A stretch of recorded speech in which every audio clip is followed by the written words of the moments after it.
이완용의 북글씨는 20만원에서 30만원 정도고 안중근의 글씨는 작은 것은 5억, 긴 글은 15억이라고 말씀을 해서 큰 이슈가 됐죠. 독립협회장을 맡았던 이완용은 우리가 아는 그 이완용이 맞습니다. 목숨을 걸고 고종과 왕세자를 경복궁에서 탈출시킨 이완용은 왜 변절을 선택했을까요? 이완용이 처음에는 친일파가 아니었다던데 사실인가요? 몇 년 전에 유퀴즈라는 프로그램에서 이완용의 북구시를 수집한 사람이 나왔는데요. 그분은 안중근의 북구시를 소장하고 싶었는데 현실적인 이유로 아마 돈이 좀 부족했던 것으로 추정이 되는데 안중근의 북구시를 구매하지 못해서 대신 이완용의 글씨를 선택했다고 말했습니다. 이완용의 북구시는 20만원에서 30만원 정도고 안중근의 글씨는 작은 것은 5억, 긴 글은 15억이라고 말씀을 해서 큰 이슈가 됐죠. 단순 비교하기는 좀 그렇지만 평균 가격으로 계산하면 대략 4,000배의 차이가 있습니다. 흥미로운 점은 두 사람이 모두 절개를 상징하는 내용을 북구시로 남겼지만 한 사람은 자신이 쓴 글과 반대로 살았고 한 사람은 자신이 산 그대로 글씨를 남겼다는 사실입니다. 글씨 얘기가 나와서 한마디를 더 보태자면 사람들이 잘 모르지만 아주 유명한 건축물에 이완용의 글씨가 아직도 당당하게 새겨져 있는데요. 그 건축물은 바로 서대문에 있는 독립문입니다. 1924년 7월 11일자 동아일보에는 독립문 위에 새겨진 독립문이라는 글씨가 이완용이 썼다고 기록되어 있습니다. 그뿐만 아닙니다. 독립협회의 초대 위원장이었던 이완용은 단순히 독립협회를 지원하는 수준을 넘어서 본인이 직접 2대 회장까지 맡을 정도로 열성적인 독립협회 회원이었습니다. 그리고 독립문 건립에도 이완용은 그의 형이었던 이윤용과 함께 가장 많은 기부금을 냈습니다. 다른 빨기인들이 30에서 40원씩 기부를 할 때 이들은 각각 100원씩 냈으니까 꽤 큰 금액이었는데요.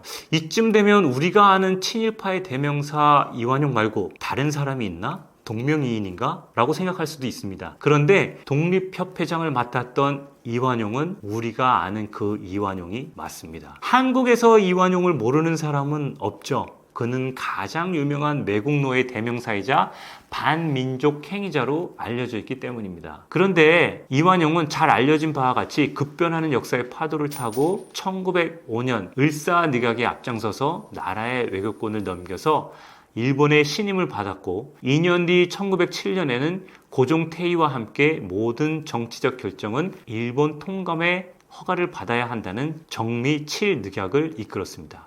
그리고 1910년 8월 29일에는 총리 대신의 자격으로 경술국치를 체결하였죠. 대한제국을 쓰러뜨리는 3번의 조약에서 주도적인 역할로 일본에게 충성을 다했던 이가 바로 이완용입니다.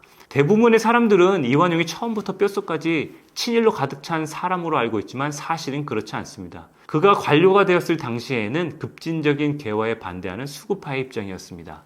나중에 영어를 배우고 나서 대표적인 친미파로 성장을 하게 됩니다. 그는 러시아를 쓰러뜨리는 일본을 본 후에 누구도 넘보기 힘든 친일파의 거두가 되었는데요. 나라가 일본에게 넘어가기 전까지 친일파로 행동한 시간만 따진다면 다른 사람들에 비해 그리 길지 않은 편이었습니다. 아간파천에서 친노파였던 이범진과 함께 목숨을 걸고 고종과 왕세자를 경복궁에서 탈출시킨 이완용은 왜 변절을 선택했을까요? 이완용을 자세히 들여다보면 친일 매국 위정자들의 속내가 투명하게 드러납니다. 이완용은 개화에 별 관심이 없었던 중앙 관료로서 정해진 길만 계속 따라갔다면 그 이름의 유명세는 지금과 달라졌을지도 모릅니다. 그런데 29살의 나이에 커다란 변곡점을 만나게 됩니다. 이때부터 그는 세상에 새로운 눈을 뜨게 되는데요. 최초의 공립학교이자 영재학교인 유경공원에 입학한 이완용은 영어를 배우면서 그의 인생이 크게 요동치게 됩니다. 영어를 할 줄 안다는 이유로 30살에 주재 외교관이 되어 미국을 들락거렸고 추후에는 대리공사까지 역임을 하게 됩니다. 과거 급제 후 5년간 관료로 일하다가 만난 미국은 그의 인식을 크게 바꿔준 계기가 되었죠. 미국은 새로운 세상이었습니다. 그는 새로운 세상에 거주하며 풍요와 발전의 혜택을 누리고 시야가 넓어졌고 고국으로 돌아온 뒤에는 독립협회의 창립을 지원하였습니다. 이완용은 대표적인 친미파가 되었고 정부의 인사로 후원을 아끼지 않았습니다. 독립문의 정초식에서 이완용은 백성이 힘을 모아 독립하여 부강한 나라를 만들자는 연설을 했는데 순수한 애국정신으로 독립을 간절히 원했을까요? 그가 순수한 열정을 가지고 독립협회의 임원이 되었는지 아니면 바뀌는 시대의 권력을 잡기 위한 욕망의 꿈틀거림이었는지 그건 아무도 알 수 없습니다. 하지만 이 시기의 이완용은 분명히 겉으로 봤을 때 자주적인 독립운동에 앞장서는 사람이었다는 사실만은 부인할 수가 없는데요. 그러나 한 가지 분명하게 짚고 넘어가야 될 중요한 사실이 있습니다.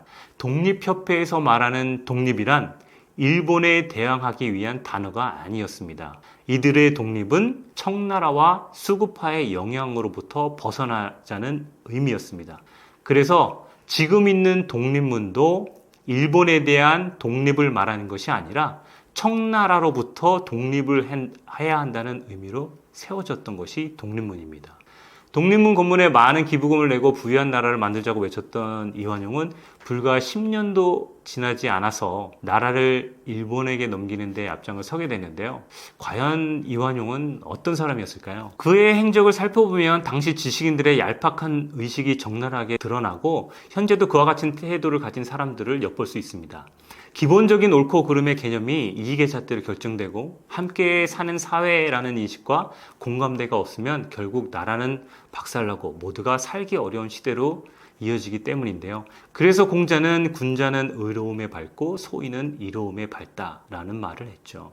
러시아는 자국의 군사 교관을 파견하는 일에 반대했던 이완용을 나쁜 사람으로 평가했고 친미파의 동행자였던 알렌은 압도적인 지지 입장을, 을사늑약에서 외교권 박탈에 찬성 소신을 벌였던 이완용을 본 이토 히로부미는 꽤 후한 점수를 주었습니다. 모두 자신의 편일 때는 긍정적 입장을 냈고 반대편에 섰을 때는 부정적 견해를 냈는데요. 이완용은 옳은 일이든지 아닌 일이든지 자신의 견해가 정해지면 완고하게 밀고 나가는 성향을 가진 사람이라는 점을 알 수 있습니다. 그렇다면 세간의 평가는 어떨까요? 윤효정이라는 사람이 쓴 풍운 한말 비사를 보면 이완용에 대한 백성들의 소문이 담겨 있습니다. 그는 애시당초에 4대당 일파였던 양보 밑에서 자라나 4대당이 되었고 친러 내각이 들어설 때는 친러파의 우두머리가 되었다가 을사년에 1905년에 박재순의 친일 내각이 들어설 때는 친일의 깃발을 높이 들고 학부 대신으로 입각하니 사람들이 시류를 쫓아가기에는 이완용보다 뛰어난 자가 없다라는 기록이 있습니다. 이완용과 함께 독립협회를 이끌었던 윤치호는 아래와 같은 일기를 남겼는데요. 나는 이완용이 정말 싫다. 그의 특권의식과 저질스러운 교활함이 족제비 같은 뒷거래를 좋아하는 그가 평범하거나 하류층에 속하는 사람들에게 대하는 노새 같은 완고함이 싫다.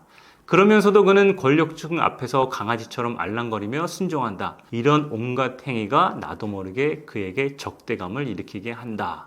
이러한 기록의 공통점은 이완용을 간사한 처세술의 정점인 사람으로 분류한 것입니다. 개인에 대한 평가는 소문이나 친분 그리고 성향에 따라 달라질 수 있지만 사건에 대한 기록은 조금 더 객관적으로 그 사람을 평가하는 데 도움을 줄 수 있기 때문에 몇몇 신문들의 기록을 살펴보면 이완용이 정말 어떤 사람인가 알 수 있을 법한데요.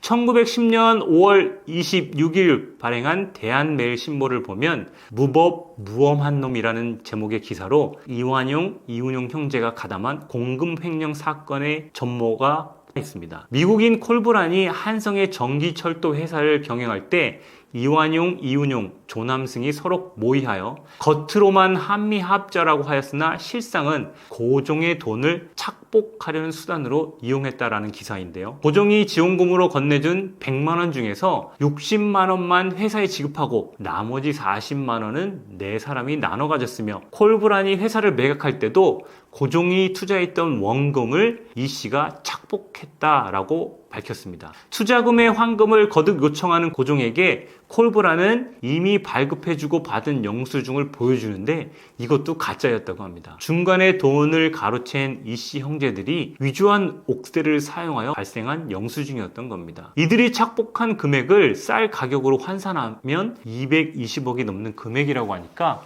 횡령 금액과 사건의 주동자가 확정적으로 기록되어 있는 제법 객관적이라고 여겨지는 기사로 볼 수 있습니다. 개인적인 기록이지만 윤치호의 일기에서도 위와 비슷한 이완용의 사기 행각이 남아 있습니다. 기록을 보면 이완용 때문에 나는 기절초풍할 일이 생겼다. 그는 학부 대신 제임씨의 알렌 박사가 학부에 위탁한 돈 4,000불을 다른 사람도 아닌 그 자신이 착복했다. 그리고 내게 알렌 박사에게 보낸 공식적인 영수증을 만들어 달라는 것이다. 돈은 자기가 다 써버리고 지금 와서 영수증이 무슨 소용이 있나. 나는 그에게 정중히 사절할 수밖에 없었다. 가짜 영수증의 요청은 1896년 2월 12일의 일기입니다. 한성의 전차 사업은 1898년에서 1899년까지 진행되었는데요. 만약 위의 신문기사와 일기가 모두 사실이라면 친일파 시절부터 독립협회 활동을 이어나가는 시기에 일본에게 들러붙기 전까지 이완용은 꽤 민망하고 뻣뻣하게 자신의 주머니를 채우던 소인배였던 셈입니다. 이완용의 조카이자 비사였던 김명수는 이완용 사후 일주기를 맞아 추모집 성격의 일당 기사를 펴냈는데요. 여기 이 기록을 보면 이완용은 재물을 좋아하지 않았다면 동양 제1의 정치가가 되었을 것이다 라는 기록이 남아 있습니다. 그의 측근이 추모를 위한 책에서까지 재물을 탐했던 사실을 인정한다면 위의 문장은 이완용의 재물욕을 증빙하는 완벽한 자료가 되는 셈이죠. 경술국치, 그러니까 조선이 강제로 일본에게 나라를 빼앗기는 그날의 역할로 이완용이 받은 은사금은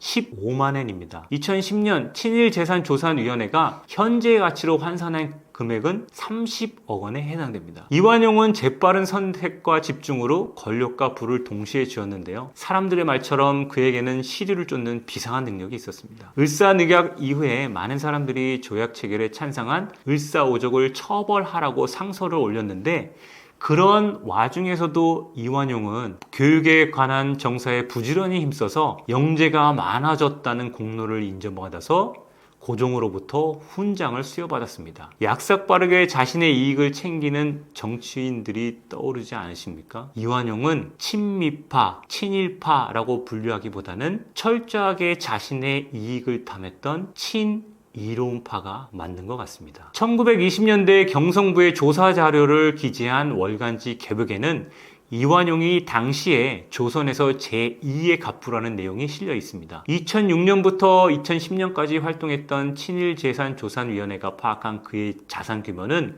경술국치의 대가로 받은 은사금 15만엔을 포함하여 약 300만 원으로 2010년 기준으로 환산하면 600억 원에 해당되는 돈이라고 합니다. 이외에도 2017년에 SBS 뉴스 취재팀은 이완용의 부동산이 801필지, 대략 676만 평에 달해서 여의도 면적의 7배가 넘는 크기였다는 사실을 밝혀냈습니다.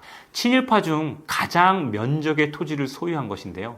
그러나 친일재산조사위원회에 의해 2007년 환수 조치가 결정된 이완용의 땅은 대략 2만 평으로 당시 공시지가 기준으로 7천만 원 수준이었습니다. 우리는 이완용을 통해 현명한 정치인이 자신의 배만 채우려는 수단으로 정치를 이용했을 때 어떠한 결과가 만들어지는지 똑똑히 배워야 합니다. 철새와 같은 정치인들이 교묘하고 혼란한 주장과 탐욕은 현재를 관통하여 앞으로도 영원히 사라지지 않고 반복될 예정입니다. 현대의 일부 사람들은 이완용을 현실주의와 실용주의로 포장하기도 합니다. 이게 더 무서운 점인데요. 이완용은 탐욕이 아닌 현실을 인정하고 합리적인 실리를 추구한 인물이었다고 평가를 하는 겁니다. 친일을 어쩔 수 없는 선택으로 보기도 하죠. 그러나 합리주의나 실용성은 타인에게 피해를 입히지 않는 전제 조건에서 그 가치가 발생하는 것이죠. 어쩔 수 없는 선택이라는 가면은 정치인과 같은 공인에게는 핑계가 될 수 없습니다. 잘못된 선택으로 인한 피해의 대가가 너무 크기 때문인데요.